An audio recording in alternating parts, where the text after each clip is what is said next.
सास के मेहमान।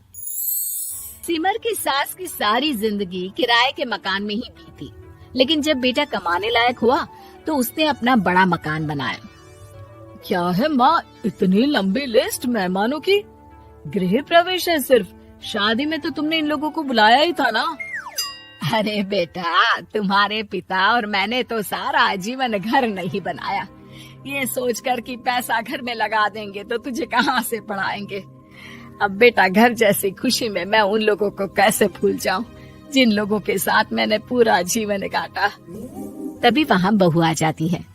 क्या माँ जी, कैसी बात कर रही हैं? बुआ जी, चाची जी, उनकी बेटियाँ, ससुराल वाले सभी तो आ रहे हैं। मैंने उनकी लिस्ट सुमन से पूछकर तैयार कर ली है। हाँ बेटा, ये लोग तो रिश्तेदार हैं, इन लोगों को तो बुलाना ही है, लेकिन जिन लोगों के साथ मैं किराए के मकानों में रही, वो मकान मालिक, वो पड़ोसी, उन्हें कैसे भूल सकती हूँ। माँ, लेकिन वो नीलम आंटी को तो मत बुलाना, बड़ा ही लो स्टैंडर्ड साउंड करती है वो। हाँ माँ, और वो किरण को भी। उनका पति और बेटा खाते कितना है। और नहीं तो क्या, शादी में भी 2000 रुपए वाली प्लेट में दनादन खा रहे थे। माँ कुछ नहीं बोलती, कमरे में चली जाती है। तुम्हारी माँ की तो चोचले ही अलग है, न जाने लोगों को क्या बताना चाहती हैं। अरे आस पड़ोस को तो ऐसे पूछ रही है जैसे कि रिश्तेदार। हाँ, जानता हूँ माँ को, वो किसी से जुड़ती है तो दिल से जुड़ती है। वैसे बात करता हूँ उनसे। सभी अपने अपने काम में लग जाते हैं। सास को नींद आ जाती है और वो सो जाती है। लग रहा है कि गुस्सा होकर सो गई। कपड़े भी अपने बाहर फेंक कर गई हैं। बहू है ना, नौकरानी जैसी, कर लेगी काम। बड़बड़ करती बहू सास के कमरे में जाती है और कपड़ों को उनकी अलमारी में रखती है कि तभी उसके हाथ में एक एल्बम और कुछ खत लगते हैं। अरे ये क्या है? बहू एल्बम देखती है जहाँ नीलम आंटी और सास के साथ छोटा सा उसका सुमन खड़ा होता है। इनके बचपन की फोटो। वो सारी फोटो देखकर जब खत को खोलती है तो वो किरण का होता है। बहू खत पढ़ने लगती है। खत में लिखा होता है, तू पैसे की चिंता ना कर, सुमन की पढ़ाई में कोई कमी ना हो, हम पड़ोसी नहीं बहने हैं। तभी सास जग जाती है। अरे बहू, क्या हुआ? कुछ चाहिए था क्या? बहू बात घुमा देती है। माँ जी, वो इनकी फोटो देख रही थी नीलम आंटी के साथ। कितनी सुंदर लग रही है ना आंटी। हाँ, दिखा तो जरा फोटो। बहू सास को फोटो देती है। सास फोटो देखकर कहती है, याद आता है, तेरे ससुर जी तो थे नहीं, काम के लिए 10 दिनों के लिए शहर से बाहर गए थे।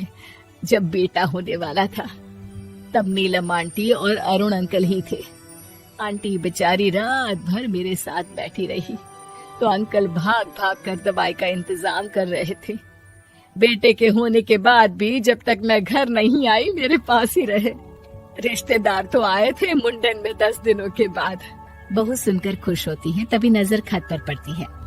माँ, ये किरण आंटी को अपने पैसे वापस कर दिए?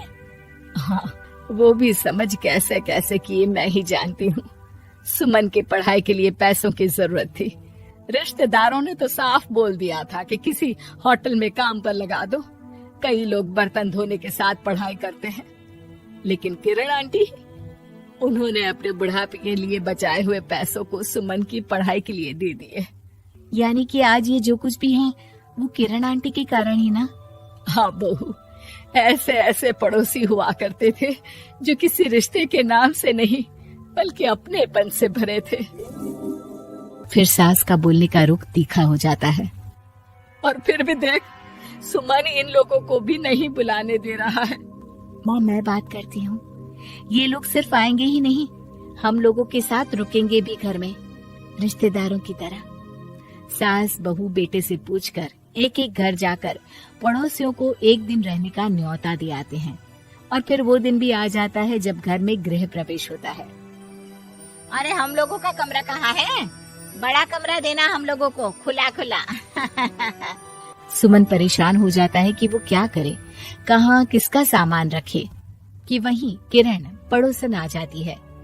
अरे सुमन, परेशान ना हो बेटा, हमारे कमरे में रख दो उन लोगों का सामान, हम तो तेरी माँ के साथ ड्राइंग रूम में एडजस्ट हो जाएंगे। और हमारा कमरा कहाँ है? सुमन, जरा सामान कमरे में तो रखवा दो। अरे ये क्या, मेरे कमरे में तो सफाई ही नहीं है। अरे बता देती सुमन, हम कहीं और रह लेते। तभी वहाँ नीलम झाड़ू लेकर आ जाती है। अरे बबली दीदी कैसी बात कर रही है, चलिए मैं साफ किए देती हूँ कमरा।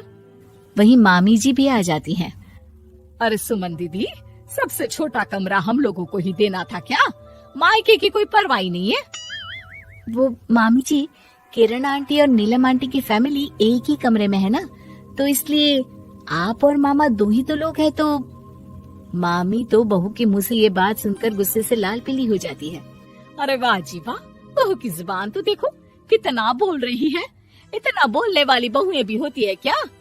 अरे रहने दो, जब मेरी बहन ने ही मेरे बारे में नहीं सोचा तो किसी और से क्या उम्मीद करे। दोनों सामान पैक करके घर से निकल ही रहे होते हैं कि नीलम आ जाती है। अरे राकेश भैया, मैं भी सुमन की तरह ही तो हूँ। आप तो हम लोगों को इतने साल से जानते हैं।